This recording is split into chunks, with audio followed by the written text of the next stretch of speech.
Hello students, welcome back to my channel e learning accounts and maths. Students, हमने last video में question number 30 तक सारे questions कर लिए थे। आज हमें करना है क्वेश्चन नंबर 31। तो देखिए स्टूडेंट्स, क्वेश्चन नंबर 31 बहुत ही सिंपल क्वेश्चन है। इसमें लिखा हुआ है सुविधा limited is registered with N authorised capital of 10 crore divided into 1 lakh equity shares of ₹100 each. सुविधा लिमिटेड का ऑथराइज्ड कैपिटल दिया हुआ है 10 करोड़, जिसे 10 लाख इक्विटी शेयर्स में डिवाइड किया गया। पर शेयर का वैल्यू दिया हुआ है ₹100।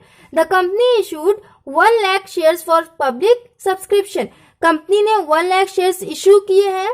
अ share holder holding 100 shares fail to pay the final call of ₹20 per share. एक शेयर होल्डर ने 100 शेयर्स लिए थे जिसने फाइनल कॉल का पेमेंट नहीं किया। His shares were forfeited. उसके शेयर फॉरफिट कर दिया गया। The forfeited shares were reissued at ₹90 per share as fully paid up. Forfeited shares को मतलब 100 शेयर्स को रीइश्यू किया गया 90 रुपीज के हिसाब से। ओके, इसमें हमें क्या करना है, देखिए present the share capital in the balance sheet of the company as per schedule 3 part 1 of the companies act 2013। Also prepare notes to accounts. Students, इसमें हमें सिर्फ बैलेंस शीट बनाना है एंड नोट्स टू अकाउंट्स बनाना है। Okay, and balance sheet में हमें सिर्फ शेयर कैपिटल शो करना है। बहुत सिंपल क्वेश्चन है स्टूडेंट, इसमें हमें जनरल एंट्री नहीं बनाना है। ओके, तो देखिए सबसे पहले हम नोट्स टू अकाउंट्स बनाएंगे। ऑथराइज्ड कैपिटल दिया हुआ है आपके क्वेश्चन में। Authorised capital 10 lakh equity shares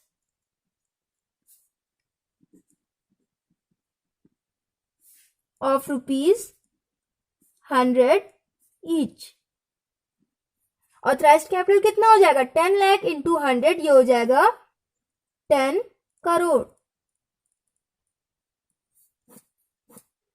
इसके बाद issued capital,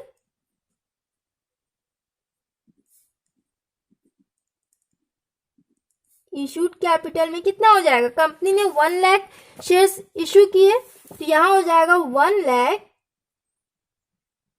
equity shares of ₹100 each. Issued capital कितना हो जाएगा, 1 लाख इंटू 100, ये हो जाएगा 1 करोड़। इशूड कैपिटल भी आ गया हमारा। उसके बाद हम सब्सक्राइब्ड कैपिटल कैलकुलेट करेंगे। Subscribed capital, students subscribed capital से रिलेटेड यहाँ पे क्वेश्चन में कोई भी इंफॉर्मेशन गिवन नहीं है। यहाँ पे बस इतना लिखा हुआ है कि कंपनी ने 1 लाख शेयर्स इश्यू किए जिसमें से सिर्फ 100 शेयर्स का पेमेंट नहीं आया, 100 शेयर्स का फुल पेमेंट नहीं आया एंड उसे भी कंपनी ने री इश्यू कर दिया है।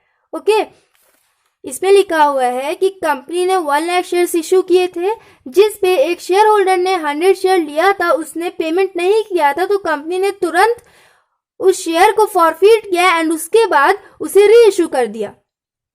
तो यहाँ पे सब्सक्राइब्ड कैपिटल में कौन सा पार्ट आ जाएगा, यहाँ पे हो जाएगा subscribed and fully paid up. यहाँ पे subscribe but not fully paid up नहीं होगा क्योंकि यहाँ पे 100 शेयर्स के पेमेंट नहीं आए थे बट कंपनी ने उसे री इश्यू कर दिया। तो जब री इश्यू वाला केस आ जाता है ना, तो उसे हम कहते हैं subscribed and fully paid up. यहाँ हो जाएगा subscribed and fully paid up.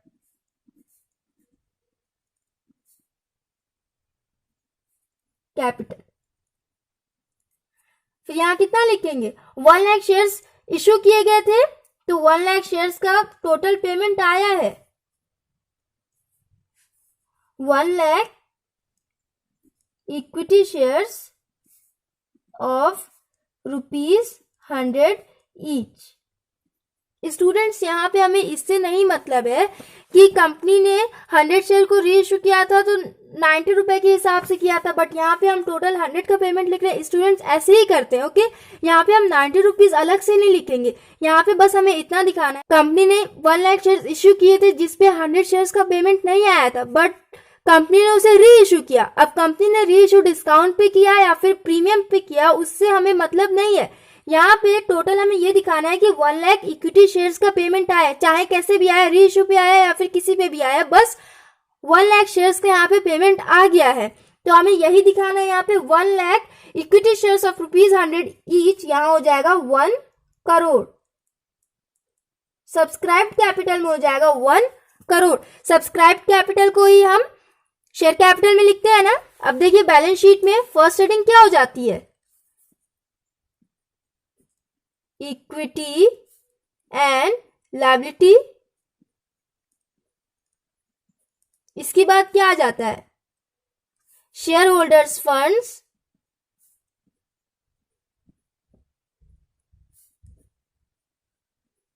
फिर शेयर कैपिटल।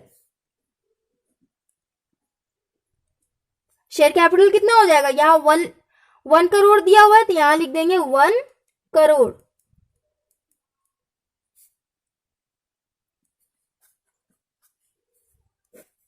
ये आ जाएगा शेयर कैपिटल। यहां आंसर देखिए, यहां लिखा हुआ है subscribed and fully paid up 1 crore. Okay students, question number 31 हमने कंप्लीट कर लिया। क्वेश्चन नंबर 31 इतना ही सिंपल होगा। यहाँ पे जनरल एंट्री हमें नहीं बनाना है, यहाँ पे हमें ये कैलकुलेट नहीं करना है कि कैपिटल रिजर्व में कितना जाएगा। और सारे क्वेश्चंस में हम कैपिटल रिजर्व भी लिखते थे बैलेंस शीट में, बट यहाँ पे क्वेश्चन में आपके गिवन है कि सिर्फ हमें शेयर कैपिटल शो करना है बैलेंस शीट में, तो यहाँ पे हम सिर्फ शेयर कैपिटल लिखेंगे, कैपिटल रिजर्व की एंट्री हम नहीं करेंगे। अगर कैपिटल रिजर्व की एंट्री करनी होती तो उसके लिए हमें पूरा जनरल एंट्री बनाना पड़ेगा, फॉर फ्यूचर वाला, री इशू वाला एंड कैपिटल रिजर्व वाला। तो हमें जनरल एंट्री नहीं बनाना है, हमें सिर्फ balance sheet and notes to accounts बनाना है। ओके स्टूडेंट्स, क्वेश्चन नंबर 31 हमने कंप्लीट कर लिया। बहुत ही शॉर्ट क्वेश्चन था ये। क्वेश्चन नंबर 32 हम नेक्स्ट वीडियो में करेंगे। इसमें भी हमें बैलेंस शीट बनाना है एंड क्वेश्चन नंबर 33 में भी हमें बैलेंस शीट बनाना है। आगे हमें 3-4 क्वेश्चन में बैलेंस शीट बनाने हैं। क्वेश्चन नंबर 35 से जनरल एंट्री स्टार्ट है। सो स्टूडेंट्स, नेक्स्ट वीडियो में मैं 32, 33 एंड 34 एक साथ कर दूंगी। So if you like video then please like and comment and do subscribe my channel. Thanks for watching.